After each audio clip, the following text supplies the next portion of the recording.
అందరికీ నమస్కారం. మీరంతా సంతోషంగా ఉన్నారు అనుకుంటా. మా కుటుంబం కానీ సంతోషంగా ఉన్నాము. ఈరోజు నిన్నటి వీడియో ఇది. నిన్న శనివారం రోజు పూజ చేయకూడదు అనేసి చేయలేదు నేను. మనం సోమవారం నుంచి పూజ చేసుకుంటాము. వచ్చేసి వెజిటేబుల్ కొర్రలతో బిర్యానీ చేద్దామనేసి పుదీనా కొత్తిమీర తీసుకొద్దామని కిరాణా షాప్కి వెళ్ళినాను, తీసుకున్నాను. అట్లే పాల ప్యాకెట్ కానీ అవ్వకు పాలు లేకుంటే పాల ప్యాకెట్ తీసుకొని వస్తాను. అవ్వ మనం పోపించుకుండేవి పాలు తాగదు. అవ్వ వచ్చేసి ప్యాకెట్ పాలు ఉంటాయి, అవే తాగుతుంది. అవి తాగకూడదు అవ్వ అన్నా కానీ ఏం పర్లేదులే, నేను అవే తాగుతా, మీరు తాగండి అంటుంది. మేము వచ్చేసి ఆవు పాలు తాగుతా. ఈ స్టిక్ తీస్తేనే ఆ స్టిక్ ఎందుకు పెట్టినానంటే కుక్కలు పైకి ఎక్కొచ్చి గడప కానుకొని అక్కడ వచ్చేసి పనుకుంటాయి, అందుకు ముగ్గు అన్నీ చెడుపుతాయని పెట్టినా. అయినా కానీ ఆ స్టిక్ పెట్టినా కానీ వచ్చి పనుకుంటాయి. సరేలే అని ఎప్పుడో ఒక రోజన్నా భయం ఉంటుందిలే అనేసి ఆ స్టిక్ పెడతాను. ఆ విధంగా నేను బయటకు వెళ్ళినప్పుడు వెజిటేబుల్ బిర్యానీకి కొర్రలతో వెజిటేబుల్ బిర్యానీకి అన్నీ రెడీగా పెట్టుకొని పోయినాను. ఏమేం కావాలంటేనా బిర్యానీ ఆకు, కొంచెం సోంపు, జాజికాయ, జాపత్రి, స్టారు, జీలకర్ర, చెక్క, లవంగము, అవన్నీ కొంచెము సోప్ వేసుకుంటేనా ఏ బిర్యానీకైనా కానీ బాగా టేస్టీగా ఉంటాయి. మళ్ళీ ఎండుమిర్చి, ఆనియన్స్, గ్రీన్ బఠానీ, పుదీనా, కొత్తిమీర, మళ్ళీ ఆనియన్స్, ముల్లంగి, క్యారెట్ వేసుకున్నాను. మీ ఇంట్లో ఏ వెజిటేబుల్స్ ఉంటే అవి వేసుకోవచ్చు. ఇది వచ్చేసి కొర్రలతోనే కాదు, మరి రైస్తో అయినా చేసుకోవచ్చు. ఇదే విధంగా చేసుకోవచ్చు. అల్లం వెల్లుల్లి పేస్ట్ కచ్చాపచ్చగా చిట్టి రోళ్ళు దంచుకొని పెట్టుకున్నాను. నాకు వీడియో తీసేవాళ్ళు ఎవరు లేరు కాబట్టి అన్నీ రెడీగా పెట్టుకొని తీసి పెడదాంలే అనేసి ధనియాల పొడి మనం ఇంట్లో తయారు చేసుకునేది. అసలు మూత తీస్తానే ఎంత స్మెల్ వస్తుందో. కారము అంతే, నేను ఇంట్లోనే మిక్సీ పట్టుకుంటాను. మరి పసుపు, మళ్ళీ కుండ కడిగేసి పెట్టేసినాను. కుండలో చేసుకున్నాము. కడాయిలు అన్నీ వేయించేసేసి కుండలో చేసుకున్నాము అనుకున్నాను. ఫస్ట్ స్టవ్ వెలిగించి ఆయిల్ వేసేసిన తర్వాత ఇంకా బిర్యానీ మసాలా అంతా వేయించేసినాను. దాంట్లోకి వెజిటేబుల్స్ వేసేసి పుదీనా కానీ వేసేసి బాగా వేయించేసిన తర్వాత ఇంకా మళ్ళీ కొర్రలు నానేసుకుంటాం కదా, ఆ కొర్రలు కానీ వేసేసి వేయించేసినాను. ఉప్పు, పసుపు, కారము, ధనియాల పొడి వేసేసి అల్లం వెల్లుల్లి పేస్ట్ అన్నీ వేసేసి కొత్తిమీర కానీ వేసి అన్నీ మొత్తం బాగా వేయించేసినాను. అటు సైడ్ వచ్చేసి కుండలో 1 గ్లాసు కొర్రలు అయితేనా 2.5 గ్లాసు నీళ్ళు వేసేసి మరిగిచ్చేసేకి స్టవ్ పైన పెట్టేసినాను. అవి మరుగే లోపలే ఇదంతా బాగా ఎగుతుంది. కుండ అనేది కొంచెము లేట్ కదా, వేడయ్యి నీళ్ళు మరగలన్నా పోపు వేయగలన్నా కొంచెం లేట్ అవుతుంది. అందుకు నేను నీళ్ళు వచ్చేసేసి పెట్టేసినాను. బాగా ఎసురు మరుగుతాంది అంటాము మేము. మా ఇంట్లో మేము ఆ విధంగా అంటాము. ఎసురు పెట్టిండేటివి ఎసురు మరుగుతాంది అని అంటాము. ఇప్పుడు ఇదంతా ఏగింటుంది కదా, అదంతా వేసేసినాము. ఇంకా ఆలుగానే వేసుకుంటేనే బాగా టేస్టీగా ఉంటుంది. కానీ నేను ఆలుగడ్డ తిన్నాను కాబట్టి అందుకని వేసుకోలేదు. ఇంకా ప్రతి ఒక్కటి బాగా అన్నీ కొర్రలు పట్టుకుంటాయి కదా, బాగా టేస్టీగా ఉంటుంది. అప్పుడప్పుడు మన ఆరోగ్యం బాగలేండే వాళ్ళే కాదు ఇట్లాంటివి తినాల్సింది.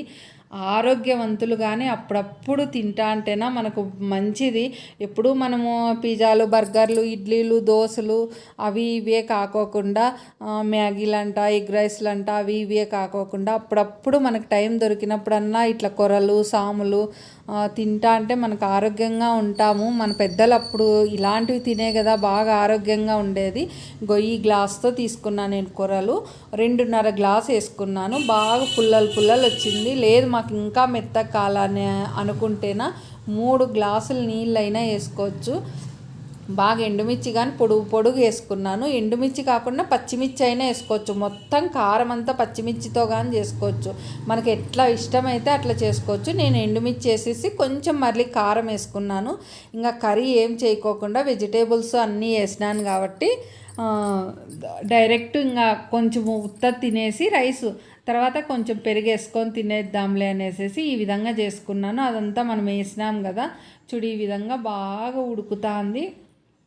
బాగా ఉడికేసిన తర్వాత ఇంకా నిమ్మరసం ఇంకా లాస్ట్ ఇంకా స్టవ్ ఇంకా కట్టేస్తామనంగా నిమ్మరసం పిండేసినామంటేనా ఇంకా స్టవ్ ఆఫ్ చేసేసి 10 నిమిషాలు వదిలిన తర్వాత రైస్ వడ్డించుకుంటే, రైసే కాదు బిర్యానీ కాదు వెజిటేబుల్ ఏదన్నా కానీ వండిన తర్వాత 5 నిమిషాలు కావంటే 10 నిమిషాలు వదిలిపెట్టి మనం వడ్డించుకుంటేనా బాగా తేమ అనేది లేకోకుండా బాగా పుల్లలుగా బాగా టేస్టీగా బాగుంటుంది. ఈ విధంగా కొర్రలతో వెజిటేబుల్ బిర్యానీ, కొర్రల పలావ్ అనుకోవచ్చు, కొర్రల వెజిటేబుల్ బిర్యానీ అనుకోవచ్చు, కొర్రల కాయగూరల అన్నం అనుకోవచ్చు. ఈ విధంగా అయిపోయింది. ఎప్పుడే కానీ నిమ్మరసం పిండేటప్పుడు ఇత్తనాలు పడతాయి, అప్పుడు తీసేసుకోండి, అట్లే వదిలిపెట్టద్దండి. ఆ ఇత్తనము తినకూడదంట, ఆరోగ్యానికి కొంతమందికి మంచిదంట, కొంతమందికి అనారోగ్యం చేస్తుందంట. ఆ ఇత్తనాలు ఎప్పుడన్నా పడితే తీసేసుకోండి. ఈ విధంగా ఇంకా నిమ్మరసం పిండేసి ఇట్లా కలిసేసి ఇంకా మరి మూత పెట్టేసి 10 నిమిషాలు ఆగిన తర్వాత వడ్డించుకున్నాము. ఈ విధంగా కొర్రల వెజిటేబుల్ బిర్యానీ తయారైపోయింది. అసలు కుండలో చేసినా కదా ఎంత టేస్టీగా ఉందంటే అంత టేస్టీగా ఉంది. మరి వచ్చేసి మనము పొనగంటాకు పప్పు చేసుకున్నాము. అది ఏ విధంగా చేసుకున్నానో కానీ చూపిస్తాను.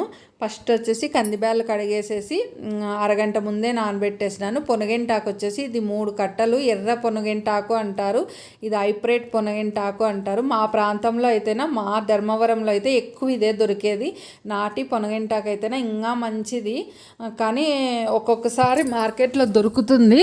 ఎప్పుడైనా దొరికినప్పుడు మటుకు వదిలిపెట్టుకోకూడదు. ఈ పొనగంటాకు తినడం వల్ల ఆరోగ్యానికి కానీ చాలా మంచిది. కన్ను చూపులు ఇప్పుడు సిస్టమ్ ముందర కూర్చొని మొబైల్ ఎక్కువ వాడే వాళ్ళకు డ్యూటీల్లోనూ పాపం కన్ను చూపు చాలా తక్కువ అవుతుంది.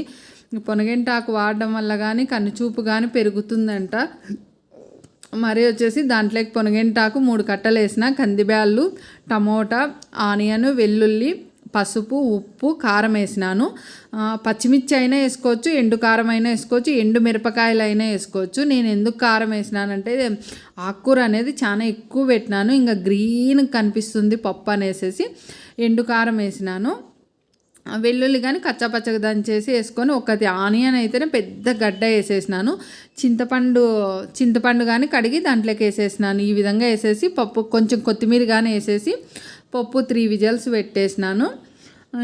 దీంట్లోకి ఈ పప్పు అనేది గట్టిగా చేసుకుంటేనే బాగా టేస్టీగా ఉంటుంది. నీళ్ళకి చేసుకుంటేనే పొనగంటాకు పప్పు అంత టేస్టీగా ఉండదు. మనకి ఎన్ని నీళ్ళు కావాలంటే అన్ని. ఇంకొంతమంది నీళ్ళగానే తినాలంటారు కదా, కొంతమంది గట్టిగా ఈ పప్పు మటుకు ఎప్పుడు గట్టిగా ఉంటేనే బాగా టేస్టీగా ఉండేది. ఈ విధంగా పెట్టేస్తాను. మా కుక్కర్ అయితే 3 విజిల్స్ ఇస్తే చాలు. ఇది వచ్చేసేసి ఇంకా పొనగంటాకు గురించి ఇంకా మనం ఏం మాట్లాడుకున్నామంటేనా, పొనగంటాకు మనకు కొవ్వు కానీ కరిగిస్తుందంట. చూడండి, మనం డైలీ 41 రోజు తింటా అంటేనా కనుచూపు మెరుగవుతుందంట, కొవ్వు కానీ తగ్గిస్తుందంట. ఇంకా చింతపండు బదులు కొంతమంది చింతపండు తినరు, కొన్ని ఆరోగ్య వల్ల కొంతమంది తినరు. నేను కానీ ఒక్క మెడిసిన్ ఆయుర్వేదిక్ ఎక్కువ వాడేవాళ్ళు చింతపండు చాలా తక్కువ తింటారు.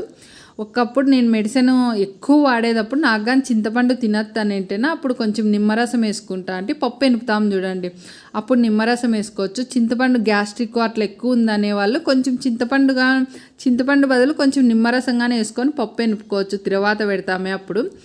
ఇంకా గిన్నెలన్నీ కడుగుదామనేసి ఇంకా గిన్నెలు కడిగేసినాను. ఇంకా అందులోనే వచ్చి మా వారు చాక్లెట్ తిను అని ఇచ్చా. ఈ చాక్లెట్స్ నేను చూపిస్తానని, ఇవి మనకు తెలిసిన వాళ్ళు అమెరికా పోయింటే వాళ్ళు చాక్లెట్లు ఇచ్చినారు, పిల్లలకి ఇమ్మని ఇచ్చింటే ఇంకా పిల్లలు ఎట్లో ఇంకా హాస్టల్లో ఉన్నారు. మా శ్రీవారే పిల్లోడు ఇప్పుడు. ఎందుకంటే ఈ చాక్లెట్లు నేనైతే తిన్ను, నాకు చాక్లెట్ అన్నా బిస్కెట్ అన్నా ఎంతన్నా బాగుండేలే, తినబుద్ధి కాదు. కానీ కొంచెం తిను అంటే కొంచెం టేస్ట్ చేసిన. చాక్లెట్ అయితే చాలా బాగుంది. చాక్లెట్లు ఇష్టపడే వాళ్ళు బాగా తింటారు. ఏమేమి ఉన్నాయంటేనా కోకోనట్ ఉంది, ఆరెంజ్ ఉంది, మళ్ళీ వచ్చేసేసి పిస్తా చాక్లెట్, క్రీమ్ చాక్లెట్, అవన్నీ ఇంకా అన్ని ఇచ్చిండ్రులేండి. మా శ్రీవారు రోజు 1-2 తింటున్నారు. ఇంకా పప్పు అంతా ఉడికేసింది. ఇంకా చాక్లెట్లు గిన్నెల కల్లా చూసుకుంటే లోపలనే పప్పు ఉడికేసింది. పప్పు ఎనిపేసినాను. దాంట్లోకి పోపు వచ్చేసేసి స్టవ్ వెలిగించి ఆయిల్, ఆవాలు, జీలకర్ర, ఎండుమిర్చి, అల్లం, ఇది వెల్లుల్లి కచ్చాపచ్చగా దంచేసి పచ్చికరేపాకు వేసేసి పోపు పెట్టేసి పప్పులోకి కలిపేసిన. మరొక వీడియోలో కలుద్దాం.